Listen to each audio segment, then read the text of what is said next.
Welcome to the deep dive. Today, we're jumping straight into a really specific historical argument. That's right. It's this idea that the United States wasn't founded as one nation, but actually as two distinct societies, right from the start in 1776. Exactly. And this perspective argues that, well, everything from citizenship to religion was built on these separate, often conflicting foundations based on race and economics.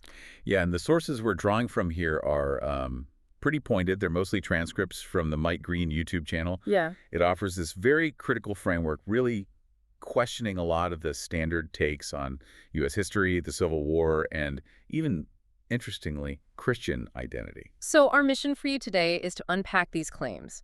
We're going to look at their argument for, like, a white-only beginning for U.S. citizenship. Then we'll get into why they say the post-Civil War amendments were so revolutionary. And the Freedmen's Bureau, they have a really specific take on that. Oh, yeah, calling it the first DEI program funded by Congress. We'll definitely dig into that. And finally, there's this quite startling claim about the ancestry of Jesus.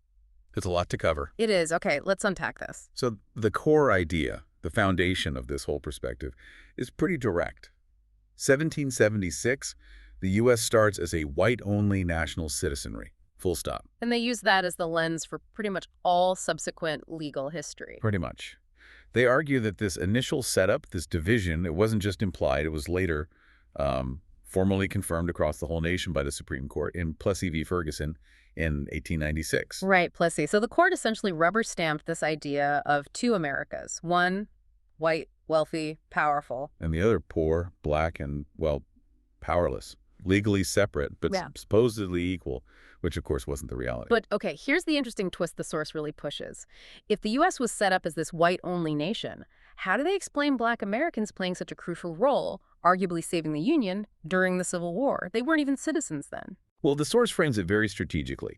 They argued the Emancipation Proclamation wasn't primarily Lincoln having a crisis of conscience. Not about morality. Not primarily, no. It was military strategy. Pure necessity. The Union was struggling, maybe even losing. The idea was to empower enslaved black people in the Confederate States to essentially fight back, to join the cause. A war measure, plain and simple. Exactly. A war measure aimed at disrupting the Confederacy from within and bolstering Union forces.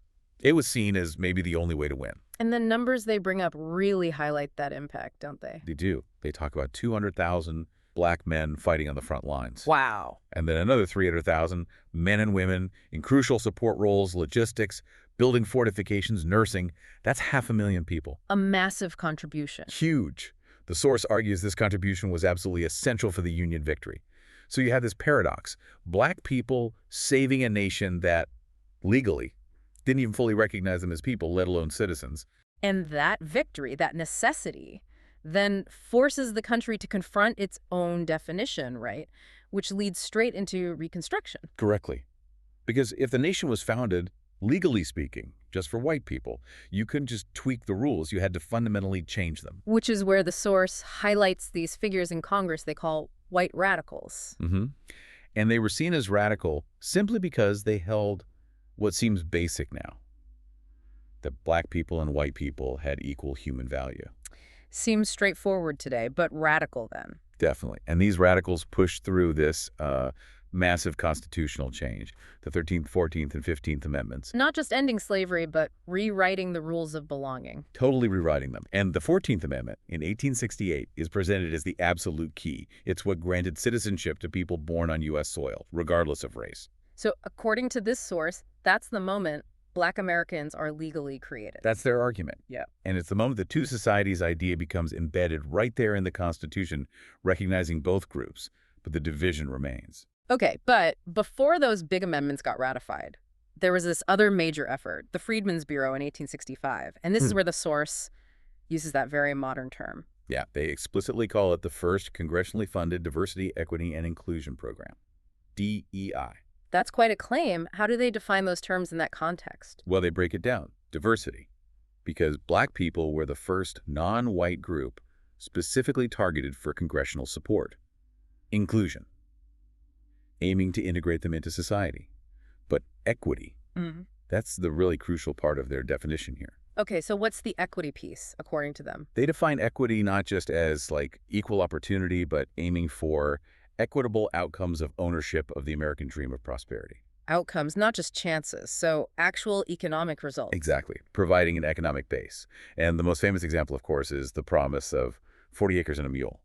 Wait, so just to be clear, the source is saying the goal was equality of result, actual ownership, actual prosperity, not just the chance to maybe achieve it. That feels like a really important distinction they're making.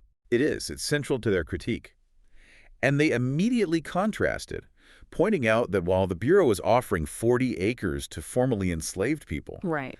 that same Congress was actively giving white settlers 360 acres out west under the Homestead Act. Ah, so the system was unequal from the get-go, even in its attempts at repair. That's the argument. And this leads directly to what the source identifies as the cause of the massive immediate backlash. Okay, what's the trigger? It's twofold. One, these benefits were for black people who, in 1865, were not yet citizens.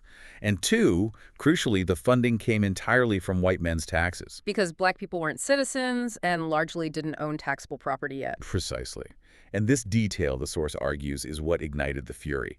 White citizens seeing their tax dollars going to programs specifically for black non-citizens. You can see how that would cause resentment. Immense resentment. Politically, it was led by President Andrew Johnson, who actively opposed the Bureau. And the source says this opposition also had a strong religious dimension, driven by white Christian conservatives, How do they characterize that group?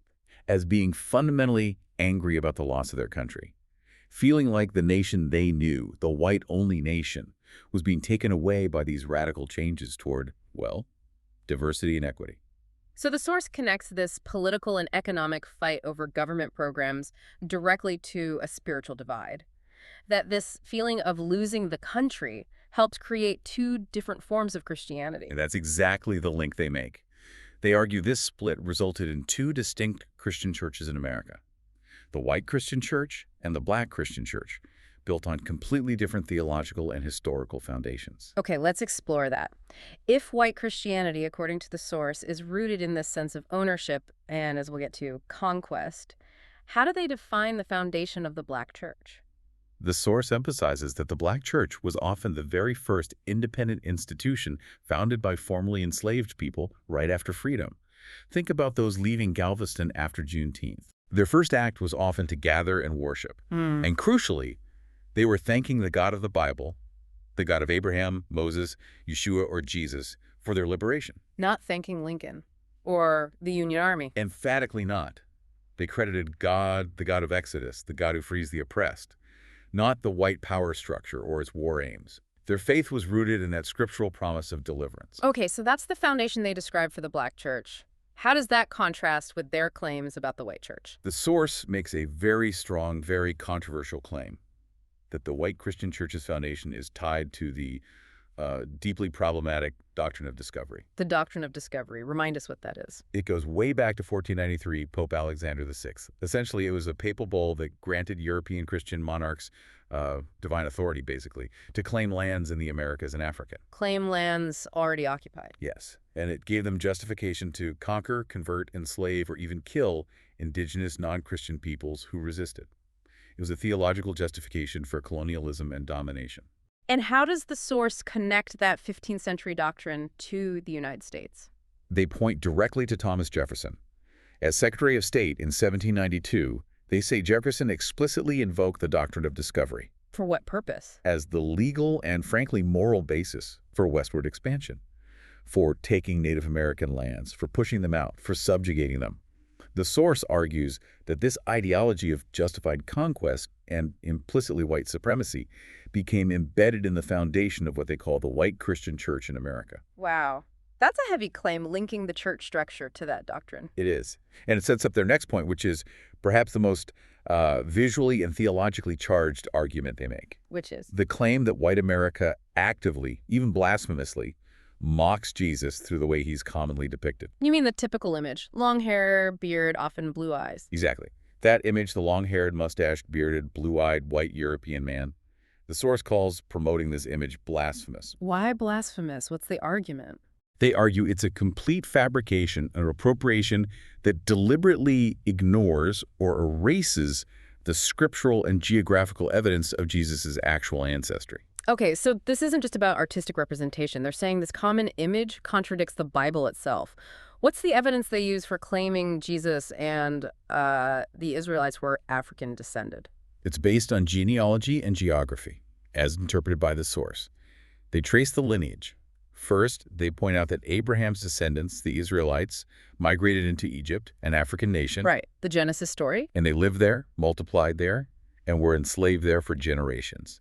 The source argues this long period in Africa makes them, collectively, an African-born people by the time of the Exodus. So under that logic, Moses would be African-born. Correct. According to the source, Moses, born in Africa, married an African woman, Zipporah, and then led these African-descended Israelites out of slavery in Africa. Okay, what else? They also bring up geography. They state that the region we now call the Middle East was, in ancient times, often considered part of the broader continent designated as Africa by the Greeks, long before Christ. And biblically, they note that when Jesus was transfigured, he appeared alongside Moses. So connecting Jesus genealogically and geographically to this African context. So the conclusion is that based on this history in Egypt and the ancient geography, Jesus and the Israelites were African-descended peoples. That's the explicit claim from this source. And how does that argument then connect back to the critique of the European image of Jesus? They contrast it sharply with Scripture, specifically pointing to the prophecy in Isaiah about the Messiah. What does Isaiah say? That he would have no beauty or majesty to attract us to him, nothing in his appearance that we should desire him. The source interprets this to mean Jesus was intentionally ordinary-looking, perhaps even unattractive by conventional standards. Oh, why? What would be the purpose of that? So that people wouldn't follow him based on superficial things, like looks or charisma. They would follow, based on his words and deeds, the substance of his message. I see. So the argument is that creating this handsome, blue-eyed European image is not only historically inaccurate according to them, but it actually undermines the spiritual point. Exactly. They say it's a mockery because it focuses entirely on the physical appearance that the Scripture itself supposedly downplayed. It makes him into an idol based on European aesthetics, ignoring the claimed African roots, and the scriptural emphasis on inner substance over outward appearance. This has been, well, a really tightly woven critique we've unpacked, a single thread running through history, politics, economics, and religion. It really is. The source presents it as one continuous story.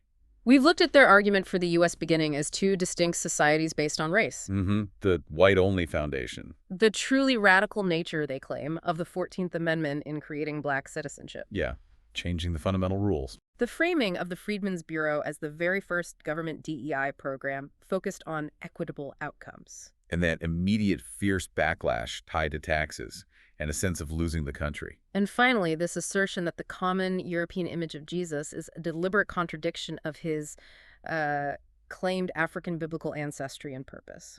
And if you pull back, look at the big picture here. What this source material does is create this unified narrative. It argues the American story isn't one of, say, gradual progress toward unity, But rather a story of continuous conflict. Conflict where political identity, who belongs, is inseparable from economic equity, who gets what, and even religious belief, whose God prevails. And race and economics are the bedrock of that conflict right from 1776, continuing right through Reconstruction and implicitly to today. Which leaves us with a pretty provocative thought to consider, doesn't it?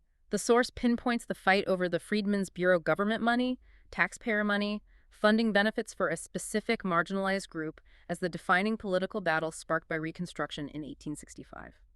Right, that flashpoint over targeted equity programs. So the question this perspective raises is how much of the political conflict we see today, the arguments over fairness, representation, DEI, government spending on social programs, is it fundamentally just a continuation of that same battle, the same fault lines that were exposed the very moment the nation took its first tentative steps away from being a white-only republic back in 1865? Something to definitely think about. Indeed.